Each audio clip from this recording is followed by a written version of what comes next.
Welcome, everybody. It's your girl, Kajemwa. It's been a minute since we have spoken to one another, and I just wanted to connect once more, because the narcissism is off the chain. I have just gotten off the Narcissism Anonymous hotline, and there are a lot of people in the queue.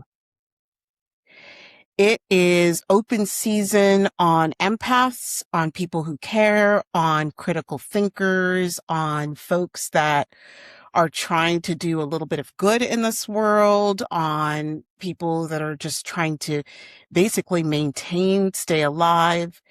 It is open season on us empaths. And that is because what we've discovered is the narcissist typically loves to get a rise out of people like you, folks like me, folks who care, folks that want to see things be better. Right now, there's just an overarching element of grief that I'm sensing in general, right? A mixture of grief and apathy, I guess we could say. Perhaps more so grief. This recent tragedy with Mr. Nolan Wells. I mean, all of us in independent media have been essentially glued to what is going to come out next, right? And for folks like us, it's a lot of rumination. As Dr. Ramani would say, rumination is rumination, which means that any words spoken in ill intent or designed to give rise or designed to affect someone in a negative way is something that we think about, right? How could I have done it better? Could I have responded in a different way? What have I done to provoke this? And the stance of the narcissist typically is, you've done this. This is what you've caused, right? This is what you brought out of me.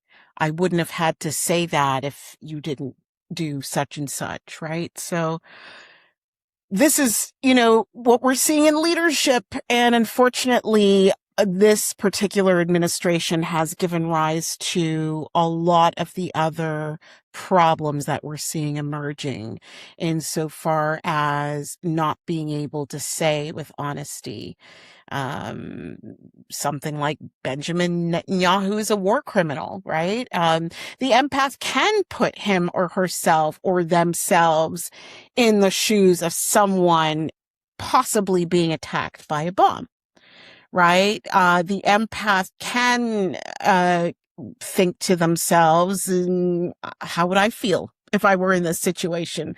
Whereas the narcissist is not able, and will rather justify, or vilify the other person in order to make him or herself or themselves feel better, and in a moral superior stance. But I was really prompted by this communication that I saw on Instagram, and I've been working on not doom scrolling as much. I don't know if you guys are doing that. It's characteristic for folks that are really feeling the heaviness and the weight of the world right now, to essentially masturbate, if you will, to Instagram, right? It is a way to self-soothe or to pacify, right? So really giving thought to what we're doing and our influence that's coming in that will ultimately shape the action and the result, right? And we do speak a lot about that in in the business sense, is that that's the math, right? That's the emotional math, is that your influence is going to inspire how you feel about yourself, how you think about yourself, is going to inspire your actions, and then your feelings, and then ultimately your results. It's not me, it's just the math, right? So I just want you guys to be hyper present with what influences you're taking in, right? If you're going to write something, write like we used to do, like how a poet would, from hurt, from feelings. Be journaling if you have to, right? Do what you have to do to ensure that you are able to take care of yourself. Because as we say in Canada, mental health is health. Thank you to CAMH for making that message loud and strong, right? And while we're becoming apathetic or, victims of these various abuses, be it sexual, emotional, physical, even religious, and I will talk about religious narcissism. My posit is religion is fucked, right? I'm not talking about the book as it was written, unadulterated and unsullied by man. I'm really talking about the dogma and how people have interpreted their religious beliefs. And my God, it is too much for me, right? As I mentioned to you long ago, I do not have a religion. I have taken the route of just be a good person. If I can at least do that, then I've accomplished this goal that I have of being a good person, right? And allow me to be who I am, to share what I want to share. But I wanted to share this piece once again, that I had seen on Insta, and I want your thoughts on that. Let me see if I could just pull it up right here. Let's see. Hang on. Let me see if I can get that up here, if we can get it done. Okay, here we are. Let's see. Let's see what we can get, you guys. Here we go.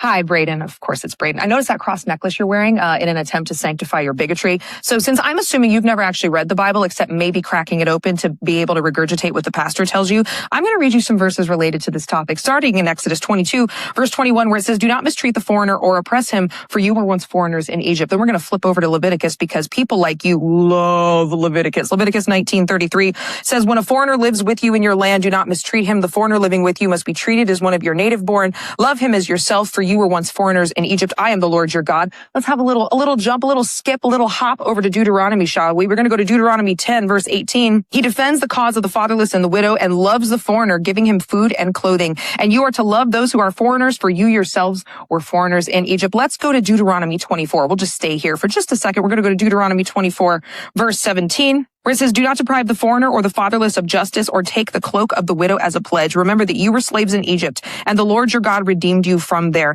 That is why I have commanded you to do this." But don't worry, it's not just the Pentateuch. We can also go over, we're going to hop over here to Jeremiah 22. So you can see that I've actually spent time in here. Jeremiah 22, verse 3. This is what the Lord says: "Do what is just and right. Rescue from the hands of the oppressor the one who has been robbed. Do no wrong or violence to the foreigner, the fatherless, or the widow. Do not shed innocent blood in this place." And let's go for the last one. Let's go to Ezekiel really quick. Ezekiel 47. "You are to distribute this land among yourselves according to the tribes of Israel. But you are also to allot as an inheritance for yourselves and for the foreigners who have settled among you who have children. You are to consider them as native born. Along with you, there will be allotted an inheritance among the tribes of Israel." But also, you're like, you know what? That's the Old Testament. We don't follow that anymore unless it's convenient for me to demonize the queer community. So we're going to go to Matthew 25, verse 35. "For I was hungry and you gave me something to eat. I was thirsty, you gave me something to drink. I was a foreigner and you invited me in. I needed clothes and you clothed me. I was sick and you looked after me. I was in prison and you visited me." Also, Luke 10, the Good Samaritan is a person of different race and different religious background who is called the good neighbor and called the Good Samaritan because they crossed racial and religious lines to help someone simply because they needed it. And lastly, Hebrews 13:2, "Do not forget to entertain strangers, for by doing so, some people have entertained angels without knowing it." If you want to be a bigot, just be one. Don't sanctify it with the Bible. You don't care what it says. You called on those families because they were too brown. And not because you care about it being legal, because you same people, when people were arrested at their immigration hearing, you said nothing. When U.S. citizens were scooped up, you said nothing. When Native Americans were scooped up, you said nothing. When a man was shot and killed in the street who had a work permit and a social security number, you said nothing because it was always about your bigotry. Just be one. There is no such thing as a sanctified bigot. Be 10 toes down on what you believe. Like the God you have made in your own image with the color of your skin is exactly what you want America to be like. White and looks like you. So she was preaching right there. That in itself was a sermon. Um, yeah, a couple things struck me there. One being that she was commenting on Ken, who wanted to call ICE on a bunch of people. There he was sitting in his white supremacy, white superiority stance, comfortable for being a white young man, feeling happy that supposedly Trump has facilitated his ascension into greatness, I suppose. Um, and looking down on his, neighbors of Mexican heritage and seeing that they are of darker skin tone and they are melanated, feeling that he's in a position to fuck them up some more. Rude. It's really, really, really rude. And people are tired and they're not going to take it anymore. And so you saw how that Black community, I'm not sure where they were, and they had thrown water on the ICE agents. They didn't even have all weapons. These kids, they didn't use these folks are telling us that we're going to now have water, militarized communities. Water. They say, you know what? We're not ICE is in the community. We'll take water Let's hoses kick them back out. And let me tell you, fight most that of these way. We folks don't are have Black. the AKs. We can't tear through flesh like y'all can. So it is an us versus them situation currently. This supremacist ideology that you can just tear up someone's life, tear it apart. And don't even get me started on the IDF and the Israeli psychology that endorses and supports Zionism. And see, that's a thing. They don't want us critically thinking, because if we think critically, the majority of us would say that's absurd and that genocide is absurd on its face, and that anyone who is pro-genocide is fucked up on its face, and that we should all agree that way. I was watching Don Lemon a couple hours earlier, and I think he was saying with Miss Walsh how the ratings are at the all-time low for this particular administration. 34 times criminally convicted felon, rapist, felon, just had to pay out E. Jean Carroll. And you're looking down on melanated folk in the United States of America, looking down on them and positioning, even the poorest white man, that they're better than us. You're fucking rude. You're rude and you're disrespectful. And we can see, right, that this is the game, and we're tired and we're not going to put up with it anymore. And that's why you're seeing this level of resistance amongst the Wells families, that they will not stop until they retrieve, some semblance of what the original autopsy report was on the organs. Because we're not going to do that again, right? We've already been through Emmett Till, and I heard that someone was trying to disrupt his exhibit, and they've been trying to dismantle portions of the slavery exhibit at the Smithsonian. My God, when does it end? There will be no erasure of Black and brown people, because we are the original people. Everything comes from us. We are the origin. So dismantling yourself, or dismantling us, really, is dismantling yourself. So the ratings being at 30, and I love what she said when she said it should be even lower, that we can do better as Americans, because surely not 30% of us think that this is the way to go. This type of situation. My worry is with regard to the security and the sanctity of our voting machines. And there have been a lot of doubts cast on that, but I don't trust Elon Musk. I will say that. I don't trust him. I find him to be someone who supports apartheid, someone who supports genocide, someone who values white supremacy, and that's to my detriment and to that of my fellow countrymen. So I would rebuff his advances. I think we did the right thing up here in Canada, was to tear up the Starlink agreement and say, go fuck yourself. You're going to throw tariffs on Canada for wildfire smoke. You're rude. Very disrespectful. And again, that's the narcissism in leadership. I will write more about this and we're going to speak more about it. And I will probably speak to it on a greater platform going forward. But yeah, those are the things that I ultimately wanted to cover with you guys today before my interview with Anje Pearson, who you're going to see next, right? And Angie was amazing. She's a publicist, a dynamo, one of the first people that I turned to when I landed in New York and wanted to work in public relations.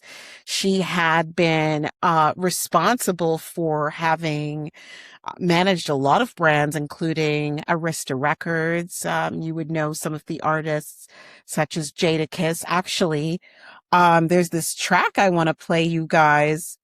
It is such a good one. I was really jamming to it. And you know, as much as I do, that music is as much a part of this experience where I'm sharing my thoughts and my energy and my soul with you, right? So we're going to discover music together, and we're going to have a few more of these sessions, and most certainly come Christmas time, we'll probably have our Zebra Christmas special. And I have to share with you guys also what's coming up, okay? Because we're going to have a few fall events.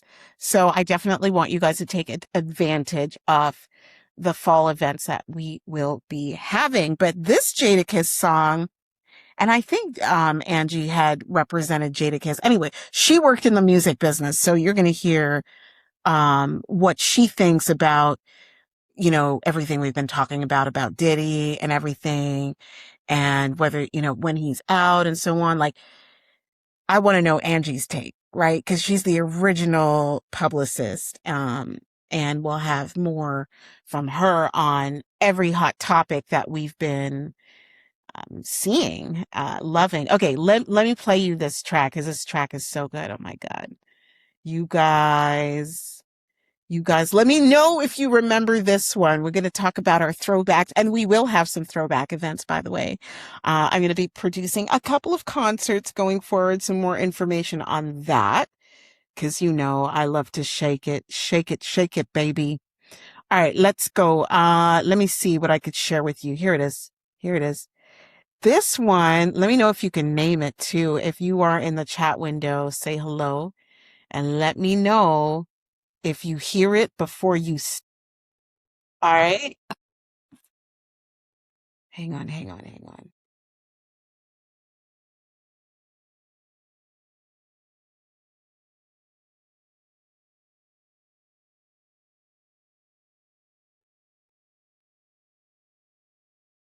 Okay, here it goes.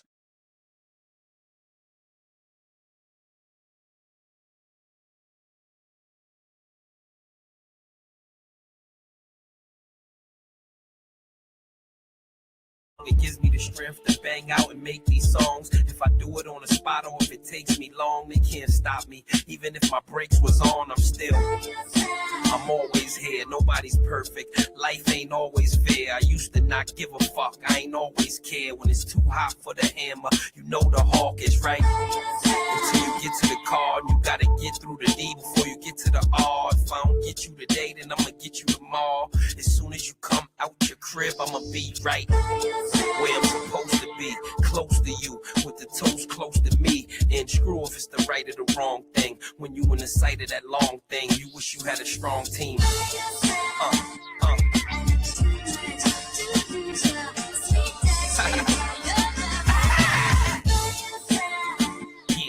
Yeah. Let's go.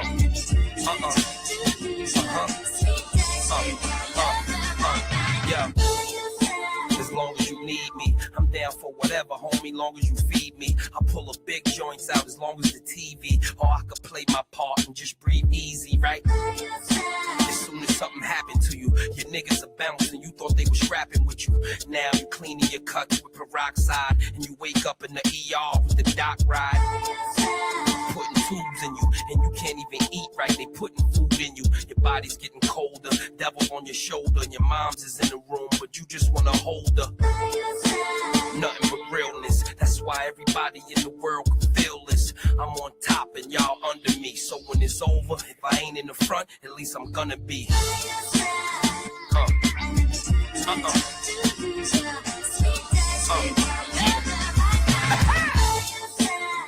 Yeah.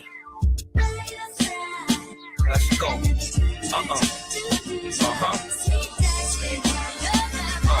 Yeah. Until they finish me off, if they don't get us both, you'll be sending me off. And please just do me this favor, stick to our little plan and fuck the money. Just keep my little man and show him his hope. He gon' think he know how it's going, but show him the ropes. And if you bring him to the Gucci store, show him the loafs. Hood niggas, I'm just showing you growth, but I'm still right. You know Kiss don't gotta aim his gun at you to be focused. And if you broke now, nigga, when you see those chips, watch how many people come out of nowhere and try to be. The answer's plenty, cause when you handling business, you can't be friendly. And if you trying to stack something, can't be pennies. Most likely Grants and Benjis, and you better keep them.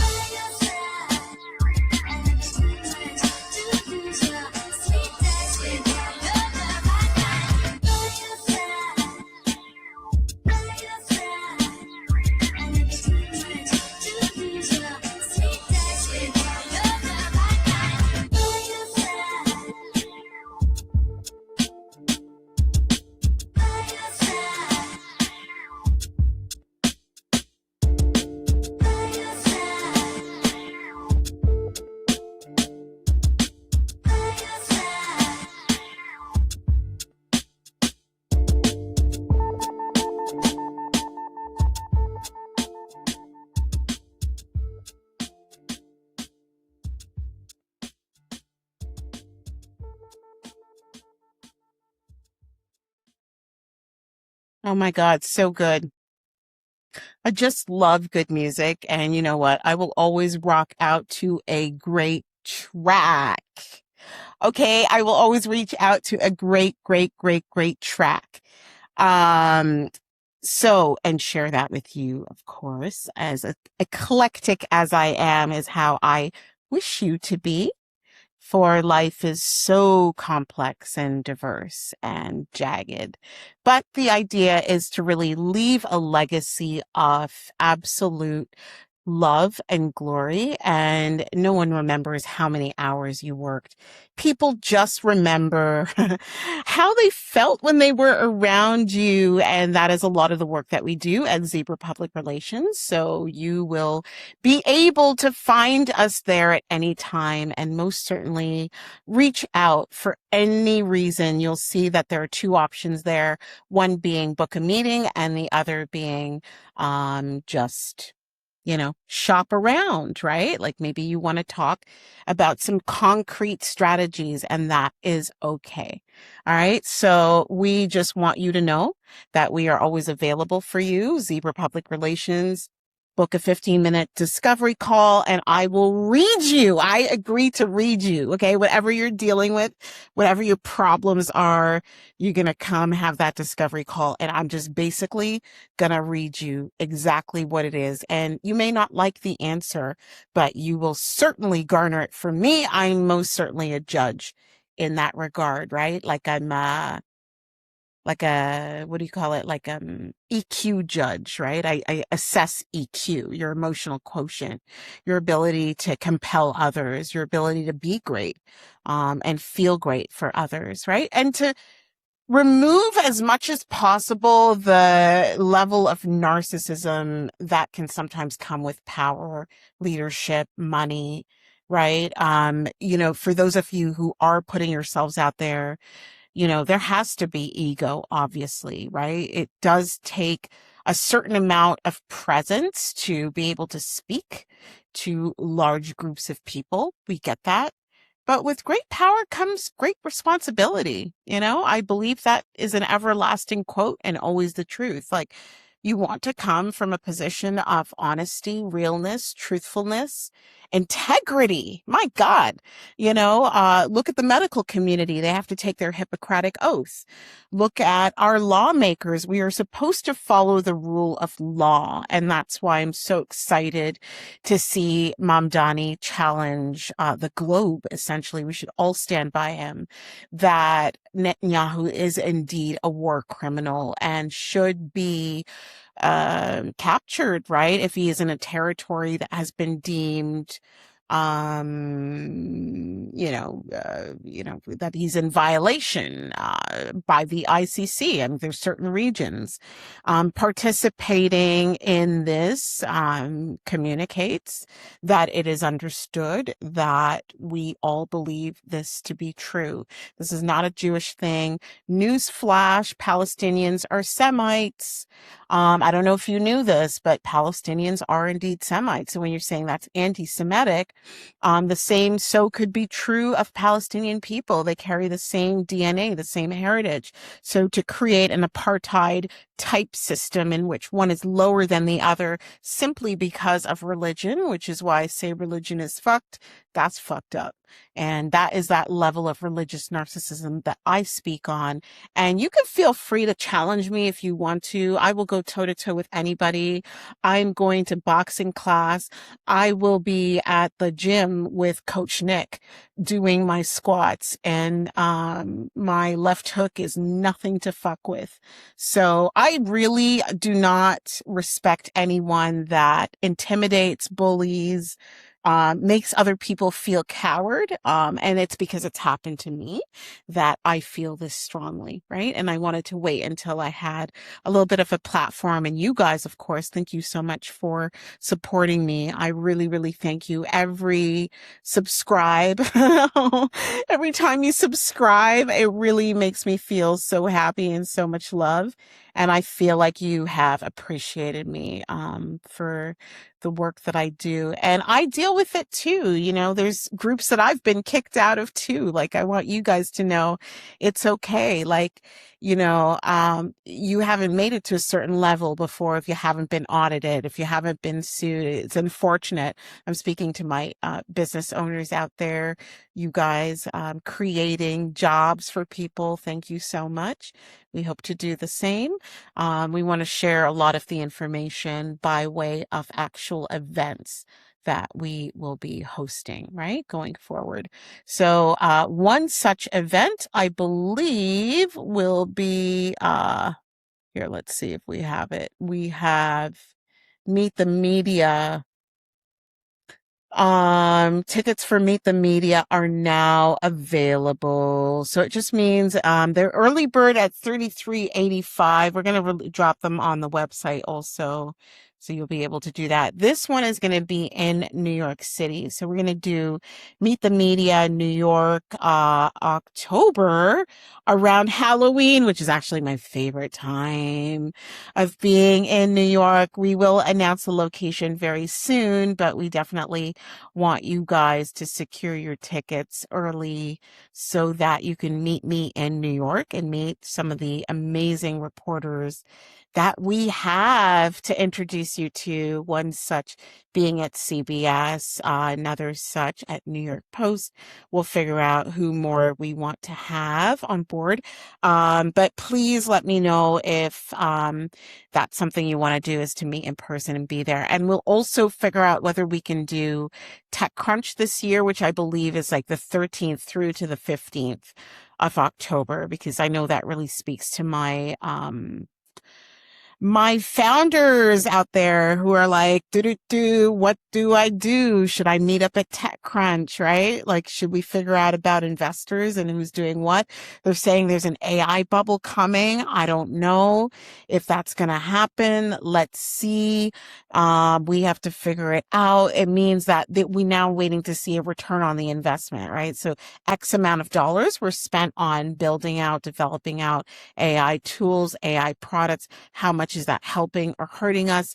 What does that mean in terms of our ability to live on this planet? Does it shorten our lifespan, expand it?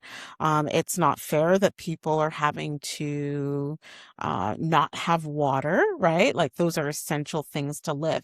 Actually, I made my my chicken, so I saved the wishbone. Do you guys ever do that? Where you save the wishbone and you just dry it out and then you split it with somebody. You make your wish first, then you split it with somebody, and then you see whether you got the biggest part. If you got the biggest part, your wish gets to come true. If the other person gets the biggest part, the other person's wish gets to come true. And we get to see if it all happens. Hey, everything can be an omen or not, right? My particular thing is numbers. I see 444 a lot. I'm seeing 555 recently. I originally started to see 1212 when I got into the 1212 program, which is all about turnaround, right? So once again, if you want to experience turnaround, let me know. Just book the discovery call at zebrapublicrelations.com and then we could talk about that more. Okay. But yeah, I think that we are complete in terms of communicating the good word, everybody. Thank you so much for giving me the opportunity to connect with you today and let you know kind of what's percolating on this end. Aside from that, we will be releasing the QR codes and the communications for media AI.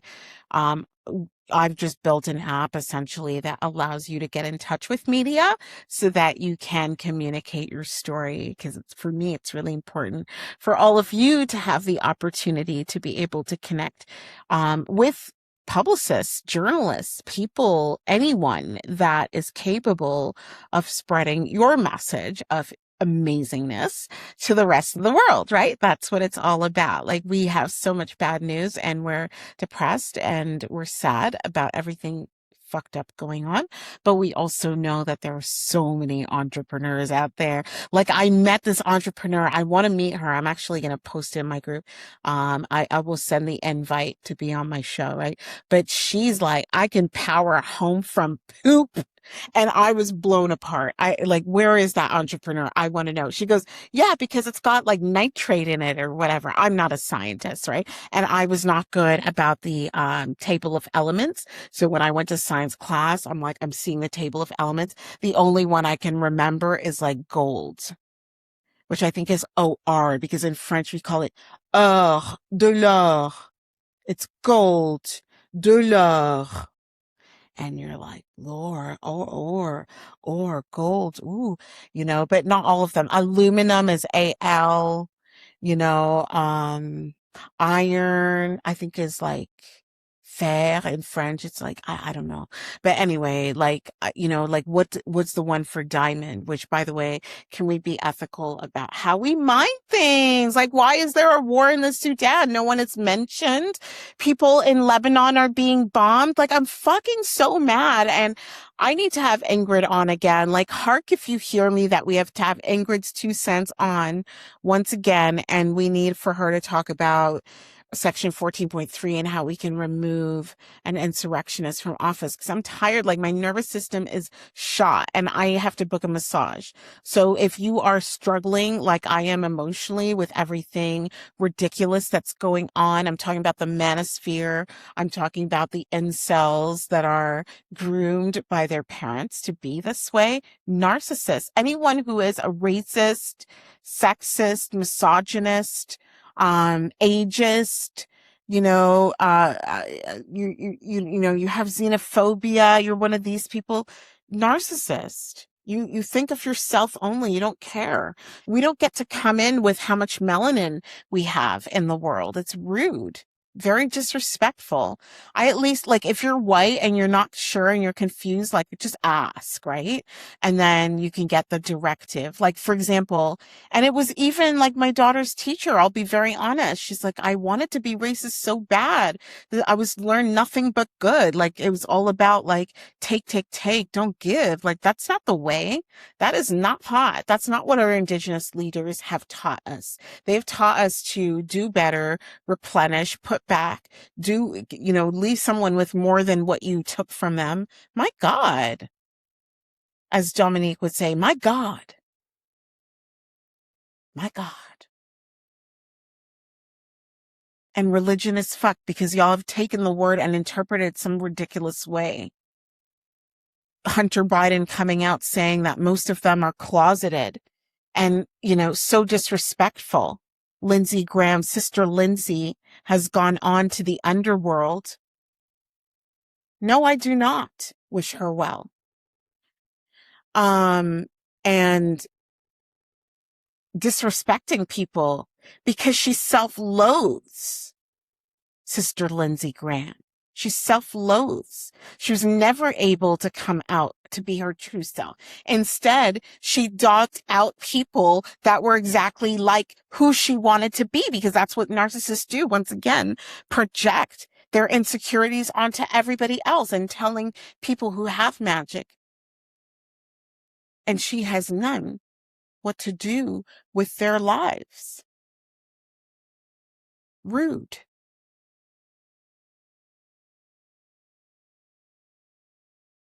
I have to go make dinner now. But wherever you are in the world, I wish you joy and safety from these narcs. Bye, y'all. For media coverage, open your free Media AI account today. Simply sign up with your email or continue with Google or LinkedIn.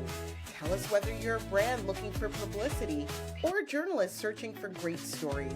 Then browse opportunities across television, digital media, podcasts, and live events. Media AI, PR Unlocked. Start free today at media.ai. Yeah. Angie, it's so nice to have you. I have been looking to speak to you. Probably for the last few years. You're one of my favorite brand architects, I have to say. So welcome to Kajanwa, the podcast. Well, thank you for having me, ma'am. So let's see. So you're in Houston now. No, I'm actually in Dallas. I'm in Houston today, but I live in Dallas.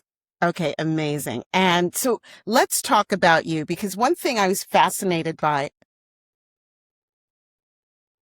is the work that you had done in PR several years prior. First of all, you started Women in PR, which for me was by the grace of God, because we'd only had Haro at the time. And it was so hard to get through, or even easier than it is now, which is you can't get through. And you made it an equitable space for people of color, brown people coming to start their own companies. I thought that was fascinating. And you mentioned that you were doing PR for Steve Madden at one time. So I want you to talk about your history in this business of branding people and companies.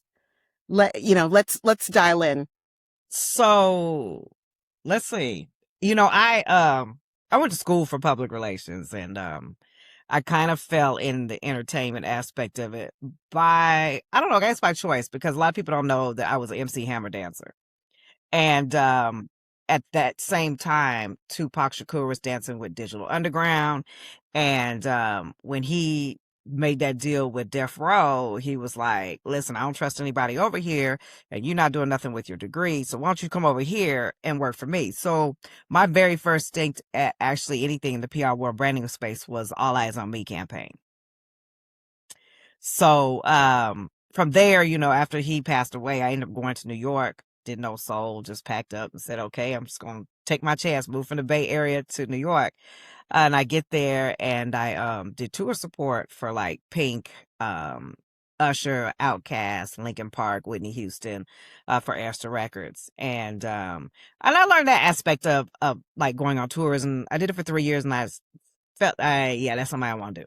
So, I ended up getting hired after that over at SOBs. And if you're in the music industry, it's a club that you have to play. It's been there for 50 something years now. And I came in there as their urban music director. And at that time is when, Neo Soul came out. And, I was responsible for people like Jill Scott, Music Soul Child, Belial, Common, very first New York performances ever. And, after 9/11 hit, the music industry changed, record labels closed. And at that time, my ex-husband was from Houston, Texas. And so we ended up going to Houston. We ended up coming out there here. And the music was called Chopped and Screwed. Okay. And I was like, okay, I can't get into this. Okay. It sounds like some slowed down mess or whatever the case may be. And at that particular time, the Houston had just got a football team back, which is the Texans. And I had a friend that played for the Jets. And he got traded to the Texans. So he was like, and you're not doing anything, so why don't you do my celebrity weekend? And then that turned into me working with Allen Iverson, Plaxico Barris, Adam Pac-Man Jones. I probably had every worst player there was except for Michael Vick. Okay. And during that time, Oh, yeah. And we know about that story. Yeah. With the exception of Michael Vick. I didn't have him, but I had other people. And at that time, I was approached by Steve Madden to do his PR. And it was basically to keep people from knowing he had went to prison. And most people did not know he went to prison until the movie The Wolf of Wall Street came out. And once that movie came out, then it was kind of like, okay, we got to play damage control because people knew, Steve Madden for his shoes. So, they knew that in between the years of 90, I would say it was like 2001 to 2006, the shoes was just not good because his daughter had took over and nobody really figured out why the shoes were not good. Then all of a sudden in 2006, they just, he came back with the zebra stripes and this and that, and people was trying to figure out what happened. So when the movie came out, then people put two and two together about what happened. And so now I have to negate because I had nothing to do with the shoes. I had to do with him. So now I'm negating people that's trying to talk to him about saying they're talking about the shoes, trying to get to find out like how was in prison, etc. And, it's kind of like tax evasion. People go to prison tax evasion all the time. So it's not like it was like he went for murder or rape or anything. He just didn't pay his taxes. And so, for him, I don't think it really ruined his brand because, he's still going. Okay. Well, yeah. Yeah. He went back on a violation like about 3 years later after that. And nobody knew about that either. But, at the end of the day, it's all about the product. People don't care. They don't care. Yeah.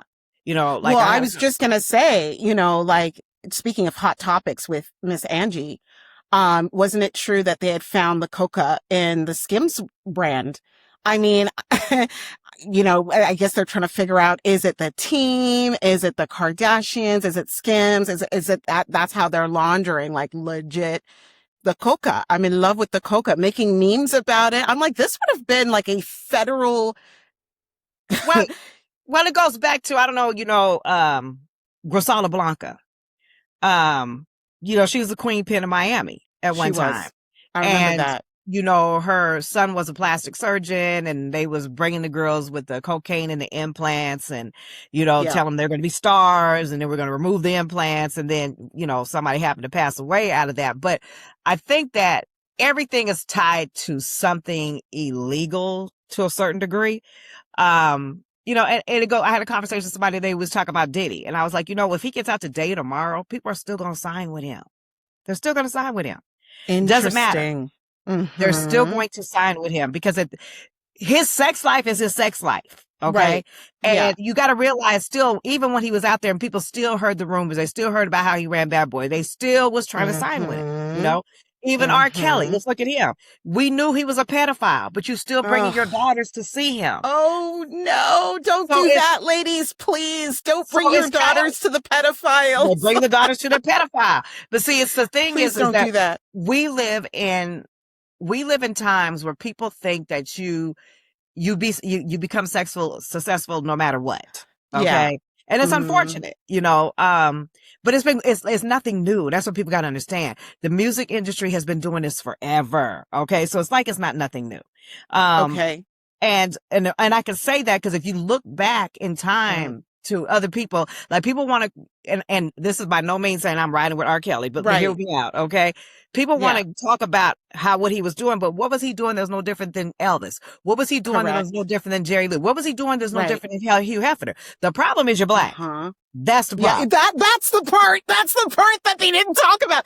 And truthfully, the LA Times did call, and they did call because when I came to New York, when I emigrated from Toronto to New York, I was looking for Diddy because I said, "Oh, that's a mogul. This is supposed to be someone I should follow behind." You understand?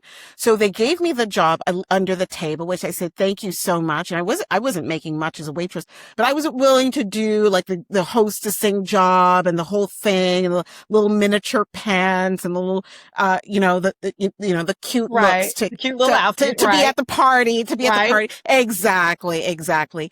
But I didn't, but he had Sean John at the time. Atlanta Business Journal called and said, why is it that Justin's have now closed? Because time had since passed.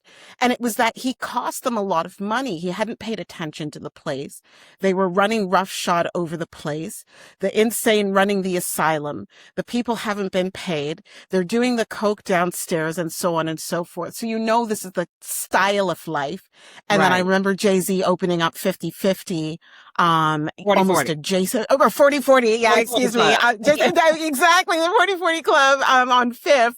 It's just a battle of acquisition. But the problem, what I said to, the LA Times is I don't think he will be apprehended. Of course he was raided.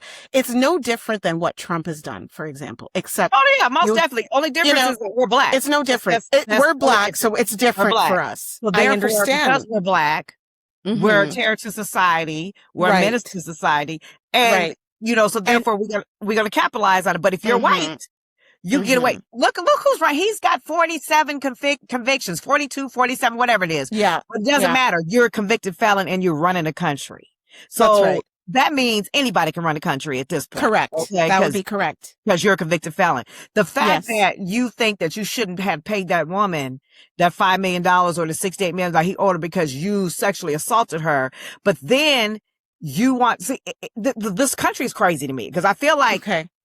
you're in Canada. Okay. Yeah. And we're here and the stuff that I wake up to every day is like crazy to me. Okay. Cause I feel like They owe all of the American people, each of them a check.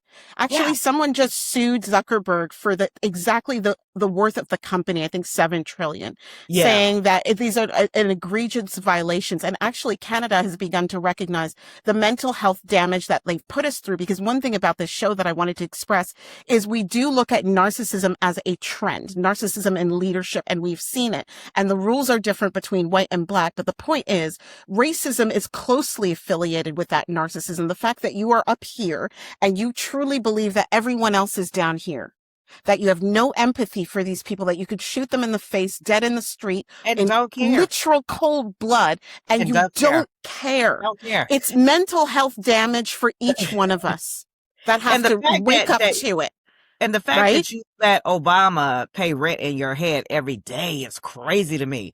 And the fact that you want to be Obama, because here's the thing, you might like Obama, you might not like Obama, but one thing about him, he was respected. Okay. And that's what Donald Trump. And that's what Donald Trump doesn't understand. He doesn't understand have that same kind of respect, and you'll never have that same kind of respect. He will never have it. And it hurts him that a black man is more respected than he is. It hurts him deeply. His soul. Yeah. That's what we know. That's what we know. I want it to continue to hurt his soul. Yeah. I wanted to sear into his soul that he will never, ever have the level of respect. What they did to the White House lawn, I'm horrified. Oh my God. It looks like he wants to say that Obama's statue looks like a trash can. You got the White House looking like the slums. Okay. And a lot of people don't even know, a lot of people don't even realize that back in the days, the projects used to be across the street from the White House. these projects. And so now the White House looks like the projects. No, literally, there used to be projects across the street from the White House. So now they tore down the projects a long time ago, but now you got the whole White House look like the project. You got one side with a ballroom tore down, and then you have the Rose Garden is tore up, and then you just scaffolding is like tilted to the side, girl. Like it looks bad. Yes, it looks bad. It's just craziness. Disgusting. And so low, like the white trash, right? And that's what you call it. It's a white trash type of and that's look. what it is. It looks like that's exactly trash. What it is. And then you want to talk about immigrants, but your wife is an immigrant. Ew. Okay, your wife is all an your immigrant. wives was immigrants except for one. Okay, Marla Maples, but all of them was immigrants. And then you cheated on your wife while she was pregnant with a porn star. And this is what I'm saying. And then what blows my mind is the black people that ride for him. That blows my mind. It blows my mind, Angie. I don't know what to do about it. Look at this. What was it? The White House lawn, my girl. The White House lawn permanently closed. South Lawn. This motherfucker took our shit, our money that he owes us back, and I think there should be a civil lawsuit that we need to hire our lawyers. And plus, what Ingrid was saying, Batista, who I've had on before, she said it was Section 14.3 that we were afforded when the 14th Amendment was ratified, that there's no such thing as having an insurrection in the Oval Office. That in itself is a violation of the Constitution. So they're talking about impeachment. That can't do fuck all for us. This guy is a killer, a rapist, and a felon, a thief, a pedophile, an asshole, a narcissist, a pedophile. Like he's all the things. He's all of that these are things. like horrific. The country every day. And now he's got paranoia setting in because now he's trying to say that the Iranian people are trying to assassinate him. Okay. One thing about Iranian people, and I can say this wholeheartedly because I used to live in Iran, is that, they're not going to just tell you what they're getting ready to do. They're just going to do it. No, they're not. No, they're just not. So his paranoia is setting in because, his dementia. I don't give a dang how you look at it. He acts like somebody has dementia. And now you want to switch planes and all this other stuff because you feel like they're going to assassinate you. Well, guess what? If you didn't do so much dirt, you wouldn't feel like that, That's right. But I don't even want to talk about him no more because he irks me. He irks me, and he owes you a check. He owes every American citizen payback for what they have had to suffer for what through we and pay endure. taxes on for your foolishness. Correct. So I want nothing to do with him. And that's what you do with a narcissist is you literally close contact and you say no more. And we are like the abused housewife that is trapped in this You're thing. right. So let's hope that we can get out and that there's some respite for us come November. But you were talking about the black people that ride for him. And I want to understand that psychological phenomenon of being hated. And yet you are desperate for your abuser to love you. And I feel sad, like it makes me feel sad. It does.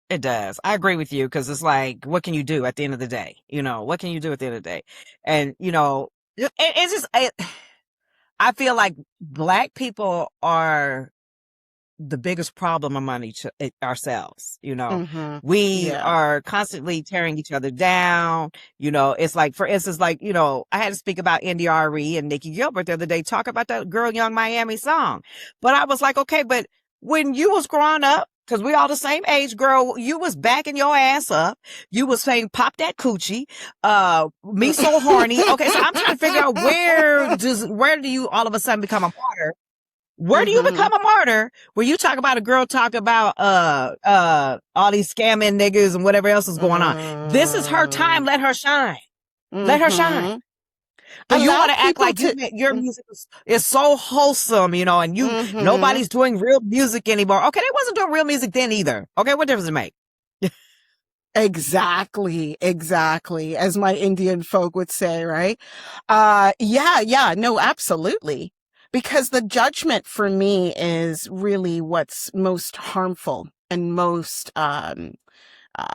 it disconnects us, right? That judgment that I am here and you are there and I get to say well, I don't Okay. approve of the way that you choose to live your life, right? I don't feel that's fair. Yeah. Huh? So it's just, it's like there's always double standards, but you don't really take a look at where you came from, Right. and Nikki Gerber, what you think when you was talking about through the grapevine and the miles of running, what was you talking about? Because you wasn't singing nothing wholesome then either. So it's just, Yeah. it's just a lot. Well, It's just just a like lot. we are our own worst enemy at the end of the day, because instead of somebody, just say, hey, that's our girl's moment, let her shine. You want to tear down what she's singing or what she's talking about. She's not a singer, she's a rapper. So that's like apples and oranges. So why are you even trying to compare your music to her music? Make that make sense. Right. Yeah. Yeah. Right. Right. Well, So, Angie, I am I'm just like having to speak to you every so often just to, reset, I find. And I do see that you do that for a lot of people. Where can people find you? Like, where can people access you? What are you working on now? well, you guys are trying to talk me into doing this Women in PR Summit.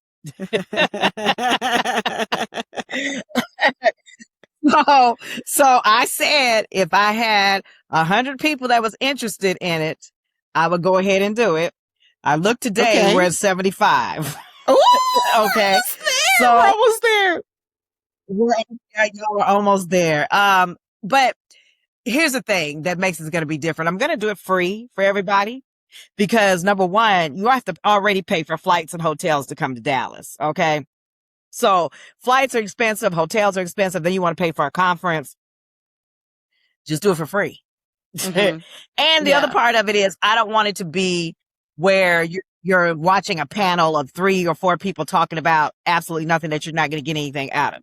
So, I'm going to structure this a little different because you know me, I always do different stuff. So I'm structuring this a little different, but that's what I'm currently working on that. And then, dropping my travel brand in September. Great. Yeah. Yeah, because you had branched out, right? Like you're one lady that knows about how to pivot. Not only have you spearheaded other brands like through your familial connections like Brown Style Magazine, but you've also forayed into creating shoes, which has been a lifelong obsession of mine personally. Oh, girl, I don't recommend that to nobody. Listen, here's the thing about going into the shoe business. And when I went into it 4 years ago, there was nothing to actually teach me about it. Okay. You could find a million things about how to do clothes and everything else, but shoes is a whole different story. And it's about finding a manufacturer, finding, the quality leather. See, and my problem was when we launched Rogers Pearson was that I launched it as a publicist. I didn't build a community. I just felt like, okay, I'm going to put this out here and people are going to gravitate towards it. So, over $500,000 later, we've maybe sold $5,000 in shoes. And this is the reality, That's because the thing. Yeah. That's the reality because once again, I didn't come from a retail background, anything like that. Everything I learned on my own.